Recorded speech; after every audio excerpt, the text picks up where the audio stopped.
এরাও শত্রু, মুখোশের আড়ালে। নদা, একজন আততায়ী হাতে যে গুলি লেগেছিল সে কি এখনো বেঁচে আছে? এখনো বেঁচে আছে। ওই আমাদের একমাত্র ক্লু। কি ভাবছো? ভাবছি তিনটে নাম সিলেক্ট করেছি, মডার্ন ভিলেজ, পাবলিক ভিলেজ আর এটা। কোনটা যে ঠিক যাবে সেটা বুঝতে পারছি না আমি। সবকটা নামে একটা করে ভিলেজ কেন? তুমি তো বললে মডার্ন ফ্ল্যাট বানাচ্ছ। পুরো 500 একর জমি আছে ওই বস্তিটাতে, আর ক্ষেত খামারে মিলে আরো অনেক অনেক জায়গা আছে। ওখানে একটা লোকাল লোক আছে, নাম হচ্ছে কেলু মাস্তান। ওর সঙ্গে আমার কথা হয়ে গেছে, সব ব্যবস্থা করতে বলেছে। ওকে, আমি সব বুঝি না, তোমরা যে ভালো বোঝো তাই করো।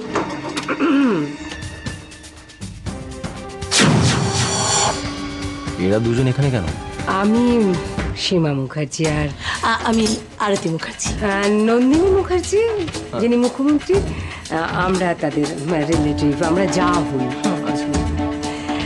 আমরা শুনলাম ওর সাথে আপনাদের কোম্পানির একটা ঝুট ঝামেলা হয়েছে, তা মধ্যিখানের রাস্তাটা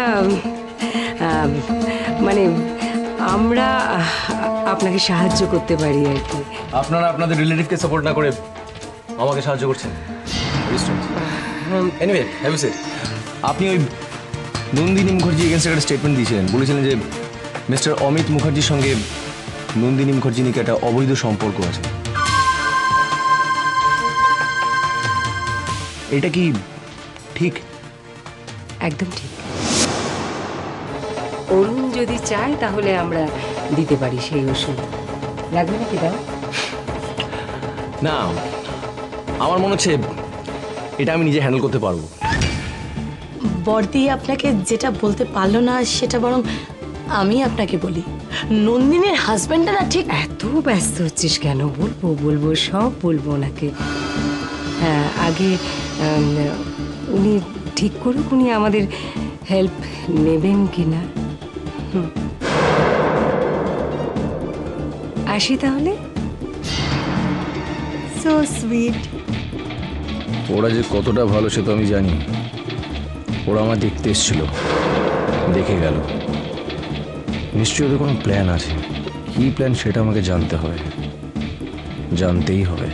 আরে বাবা, দেশের সেরা সেরা বাছাই করা সমস্ত বোমবাদিয়েদের নিয়ে এসেছি। হ্যাঁ, কিন্তু স্যার ওই ল্যান্ডমাইন বা টাইম বোমা ফাটলে তো প্রচুর লোক একসাথে মারা যাবে। ও ও আপনি তাই চান স্যার? ঠিক আছে ঠিক আছে, সব জোগাড় হয়ে যাবে, আমার কাছে সব ব্যবস্থা আছে। দেখতে দেখতে তো নন্দিনী বেহেনের 7 দিন চলে যাবে, আর এই 7 দিনটা কবে শেষ হবে সেই অপেক্ষাতেই ওই শয়তানরা বসে আছে।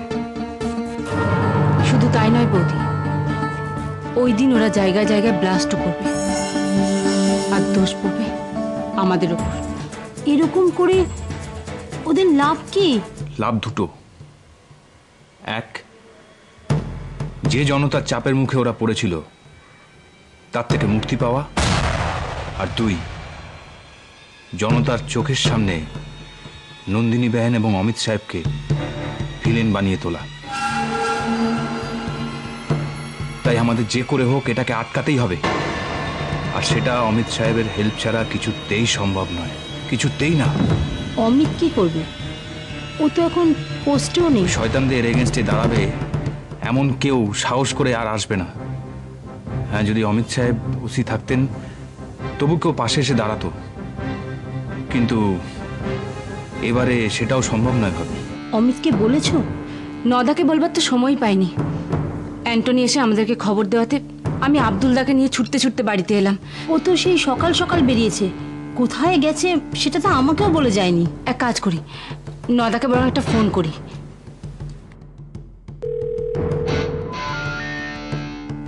নদা ফোনটা ধরলো না কেন?